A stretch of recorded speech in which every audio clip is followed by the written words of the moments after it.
अब हम लोग ये हैं पांचवें टॉपिक पे। पीएचपी का बहुत इंपॉर्टेंट टॉपिक है और बहुत मजेदार भी है। नाम है मैजिक मेथड्स एंड कांस्टेंट। ठीक है ना। ये यहाँ पर हम लोग ऐसे समझते हैं कि ऑब्जेक्ट ओरिएंटेड प्रोग्रामिंग में कुछ ऐसे मेथड्स हैं जिसे हम लोग को मैजिक मेथड्स कहते हैं। ये नॉर्मली है ना बहुत सारे प्रोग्रामिंग में अनेबल होता है और अलग अलग चीजें होती हैं। मैजिक मेथड में पहला मैजिक मेथड है, देखिए जितना भी मैजिक मेथड होगा उसके आगे दो बार अंडरस्कोर लगाओ पहचानने के लिए। पीएचपी में दो बार अंडरस्कोर लगा हुआ है, मतलब वो नाम फिक्स है, वो फंक्शन का नाम भी फिक्स है और वो उसको मैजिक मेथड की कैटेगरी में डालते हैं। मैजिक मेथड कुछ नहीं है, बस एक कैटेगरी का नाम रख लिया गया लोगों ने। तो यहाँ पे दो बार अंडरस्कोर कंस्ट्रक्ट, ये एक्चुअल में कंस्ट्रक्टर बनाता है। कंस्ट्रक्टर एक स्पेशल मेथड है, क्लास के अंदर एक मेथड है जो स्पेशल है। जब हम ऑब्जेक्ट बनाते हैं तब कॉल हो जाता है अपने आप। और इसका इस्तेमाल ज्यादातर इनिशियलाइजेशन पर्पज से लोग करते हैं, यानी वो वेरिएबल्स, वो वैल्यूज जो प्रॉपर्टीज में है उसका इनिशियलाइजेशन कर सकते हैं। ये पैरामीटराइज भी हो सकता है, नॉन पैरामीटराइज भी हो सकता है। इसमें जो नॉन पैरामीटराइज होता है उसे हम डिफॉल्ट कंस्ट्रक्टर कहते हैं, पैरामीटराइज को हम पैरामीटराइज कंस्ट्रक्टर कहते हैं। इसका रिटर्न पॉसिबल है, रिटर्न कर सकते हैं, कोई दिक्कत, सॉरी रिटर्न पॉसिबल नहीं है, रिटर्न नहीं कर सकते। और हम लोग यहाँ पर बेसिकली इसको बना के देखते हैं। तो कैसे बनाएंगे देखो। जो इनिशियलाइजेशन का काम है वो आप कंस्ट्रक्टर में डाल सकते हो। क्या करना होगा, ऑलवेज पब्लिक में रखना है, इसका प्राइवेट नहीं हो सकता। ठीक है। और उसके बाद आप उसका जो नाम है वो लिखेंगे दो बार अंडरस्कोर।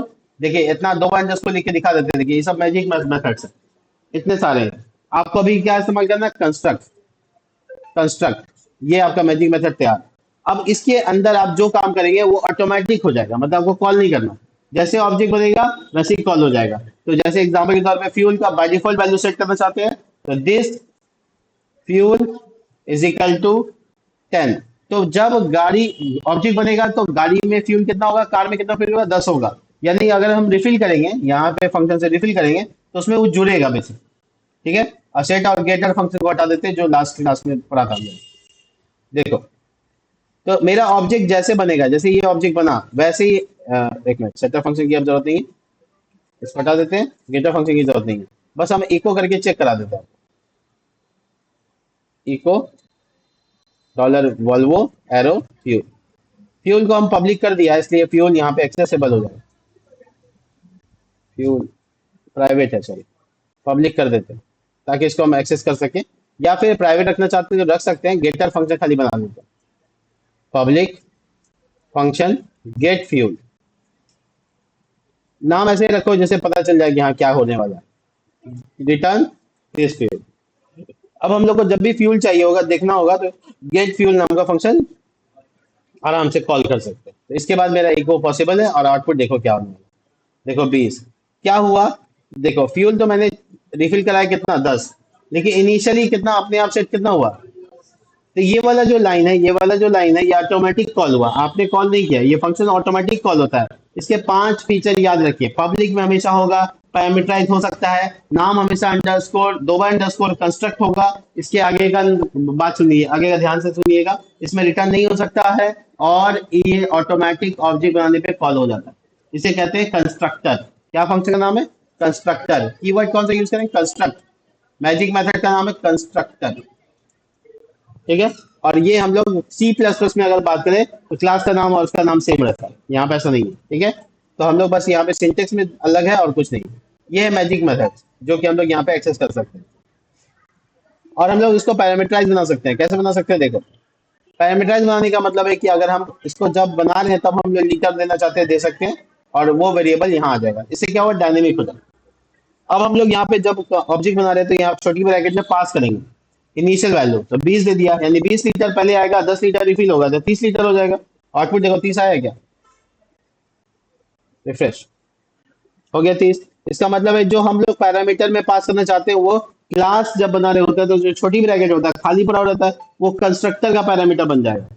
यानी उससे जो डेटा डालेंगे वो कंस्ट्रक्टर तक पहुंच जाएगा और उसको अंदर बॉडी में लेकर हम उसको वैल्यू को इनिशियलाइज कर सकते हैं। जैसे देख रहे हैं आराम से कर सकते हैं, इसको बोलते हैं कंस्ट्रक्टर इनिशियलाइजेशन। तो ये कंस्ट्रक्टर की मदद से पैरामीटराइज कंस्ट्रक्टर बना सकते हैं। और ऐसे ही बहुत सारे फंक्शन होते हैं। जैसे अगर मान लो कि मान लो कभी ऐसा होता है कि हम एक एग्जांपल ले लेते हैं कि मैंने लीटर नहीं दिया, तो बाय डिफॉल्ट वैल्यू क्या होगा, तो आप उसको असाइन कर सकते हो 0। इसका मतलब ये हुआ कि जैसे वॉल्वो है, ऐसे मैं एक और ऑब्जेक्ट BMW बना देता हूँ और उसमें न्यू कार बनाता हूँ। इसमें मैं यहाँ पे डिफॉल्ट वैल्यू फ्यूल का नहीं देता हूँ, कोई बात नहीं। जब नहीं देंगे तो क्या इनिशियलाइज हो जाएगा, जीरो, क्योंकि डिफॉल्ट वैल्यू मैंने दे दिया है। इसका मतलब है जब हम इसका डेटा को एक्सेस करेंगे, इको यहाँ पे क्या करते हैं, इसी को खाली चेंज कर लेते हैं, बी एम डब्ल्यू। तो अब ये बी एम डब्ल्यू वाला ऑब्जेक्ट को एक्सेस होगा और गेट फ्यूल में वैल्यू कितना आने वाला है, जीरो, क्योंकि रिफिल भी नहीं हुआ। और इनिशियल इनिशियल वैल्यू कितना है, जीरो, तो फ्यूल मिला नहीं हमको, ठीक है। बेसिकली अगर हम रिफिल करना चाहे तो हम रिफिल कर सकते हैं, B M W aero refill, refill करते हैं 30 लीटर के साथ, चलो 50 लीटर के साथ, तो अब मेरा वैल्यू हो जाएगा 50। तो इसका मतलब है कि जब हम कंस्ट्रक्टर में पैरामीटर डाल रहे हैं तो ठीक है, जब नहीं डाल रहे हैं तो कौन सा काम कर रहा है, जो हम यहाँ पे इनिशियल वैल्यू दे दिया, तो लीटर में बाय डिफॉल्ट कितना दे दिया, जीरो, डिफॉल्ट पैरामीटर आर्गुमेंट कहते हैं इसे। और आगे देखो, ऐसे कई एग्जांपल्स है।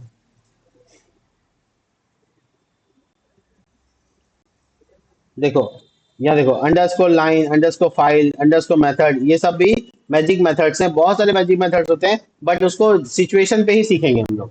तो हम लोग यहाँ पर इसको छोड़ देते हैं। बस इतना याद रखिए, दो बार अंडरस्कोर से अगर कोई फंक्शन का नाम शुरू होता है तो उसे हम मैजिक मेथड कहेंगे, वो कैटेगरी मैजिक मेथड कहलाएगी। इस टॉपिक में हम लोग पढ़ा कंस्ट्रक्टर के बारे में। मिलते हैं नेक्स्ट वीडियो में, तब तक के लिए बाय। कंप्लीट हुआ। हाँ।